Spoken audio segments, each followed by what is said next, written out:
We all know Gareth Southgate has had a real job on picking a 26-man squad, and it's been difficult. It's been very difficult trying to pick that squad.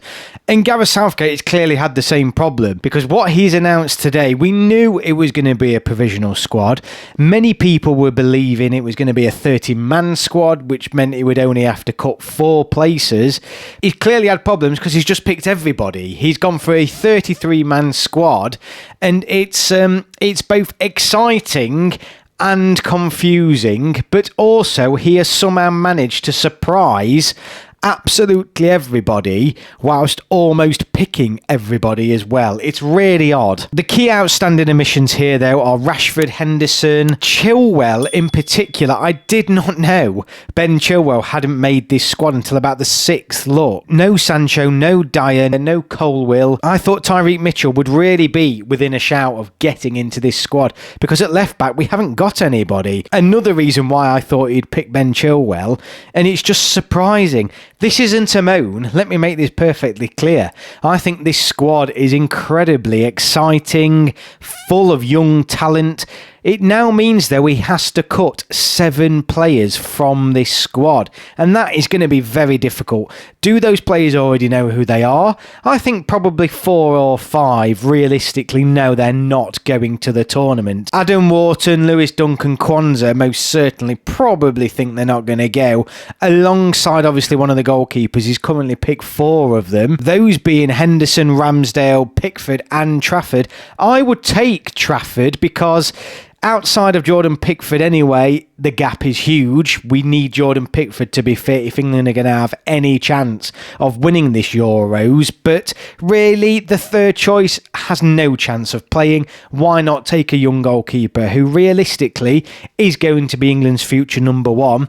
It's great to see Branthwaite called up, arguably England's best defender of the Premier League season, playing in a very strong defensive team that is Everton. Despite their troubles this season, they have been really strong at the back, which has arguably kept them up. Mark Gahey and Kwanzaa deservedly get a call up as well, but who would you pick between the both of them? I don't think both will go. I would like to see Branthwaite go, and then one of those two alongside as cover for Maguire and Stones. Luke Shaw is the only recognised left back in this squad, really. You could argue Joe Gomez could come in there, but it seems probable now that Kieran Trippier could play left back for England, but there's no left-footed left back in this squad, which makes it even more interesting that Tyreek Mitchell did not get a look in, or Ben Chilwell. It is really bizarre. Curtis Jones and Adam Wharton are probably the 2 surprise midfielders. You would argue both aren't going to go to the Euros. We all knew Kobbie Mainoo would get a call up.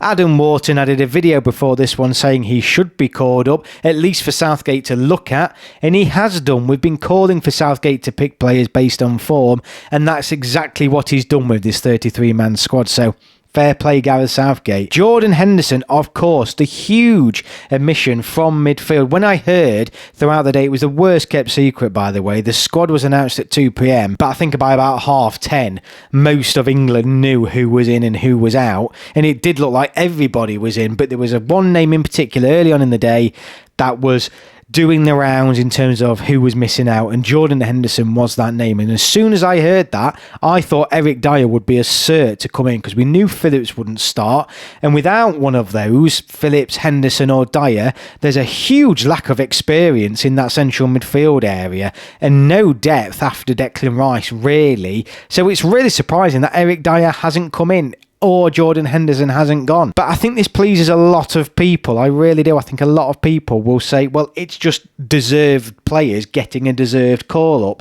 And you can't argue with that. But is this a solid European winning squad selection with that lack of experience? Could that be a hindrance to us? I don't know. But I think if you're good enough, you're old enough. And I think that's certainly the case for Kobbie Mainoo. And then the forwards, I mean, it's just so stacked. I mean, cut these down. Bellingham was obviously there. Jared Bowen having a great season, or had a great season, thoroughly deserves his call-up, as does Eze. Phil Foden, he's just, no more to be said there. Anthony Gordon, probably one of those, like Bowen, who is probably fighting for his place in this call-up training session, whatever you want to call it. Jack Grealish, probably most likely to go because he offers something different. Harry Kane is Harry Kane. James Maddison, a player who possibly could have missed out. He started the season well, but he's playing in an area of the pitch where there's just an abundance of talent that is playing well. And James Maddison wouldn't fit that bill at the moment. He plays in that area of the pitch, but he isn't on the best form, particularly when you compare him against some of these other players in this squad. So his place could be at risk. Cole Palmer, 100% goes. Bukayo Saka, Ivan Toney and Ollie Watkins. The final big question there is, does Gareth Southgate need to take 3 strikers? If that is not the case, or is the case, one of those strikers may need to drop out. And who do you drop out? Ollie Watkins, without a doubt, probably like Palmer, has been the most informed English player in the Premier League this season, so you can't really justify dropping him.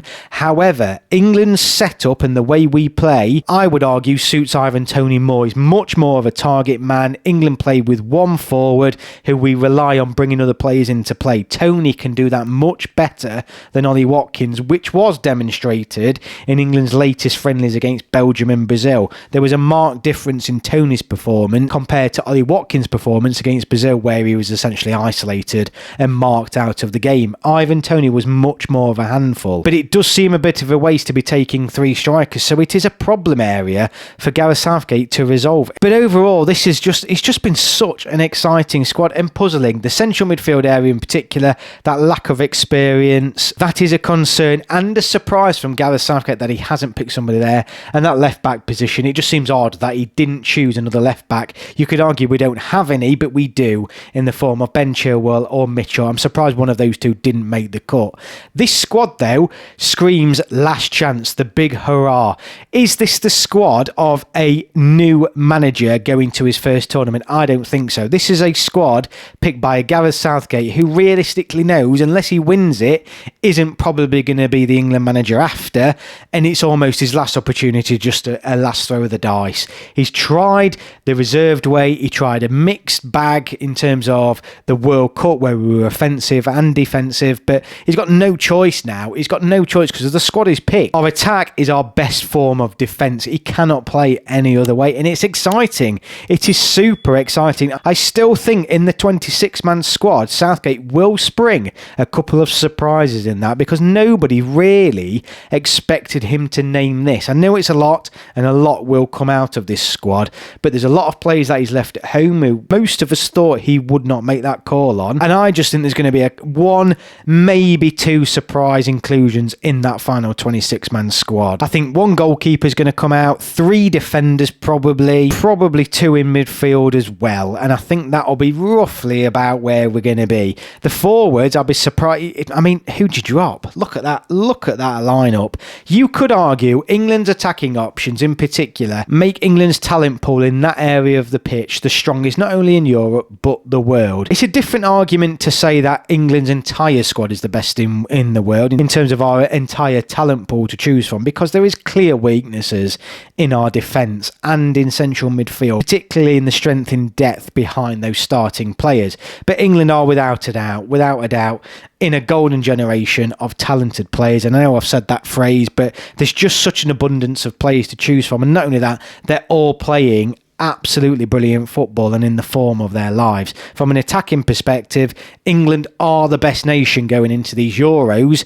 However, the defence really is a concern, but so is everybody else's. I can't think of many incredibly solid defences at the Euros, and I think defending is a thing of the past, long gone of the solid 80s, 90s and early noughties defences. I think the game is now much more open, and I think Gareth Southgate's recognising that, and I just think it's a case of come and score more goals than us, and I think that's going to be very difficult for a lot of teams. I am really excited about this moving into the tournament. I can't wait. Gareth Southgate will name his final squad, the 26-man squad, on the 7th of June, and that is the day when England play their final warm-up game at Wembley against Iceland. So before that game is played, England, Southgate will have announced their 26-man squad. So really, any players that are going to make a claim, they're going to have to do it in training or in the game in Newcastle. It's now or never for England, and I think Gareth Southgate is picking a squad that reflects that. He's going to leave nothing on the pitch, and I think we're going to see an offensive England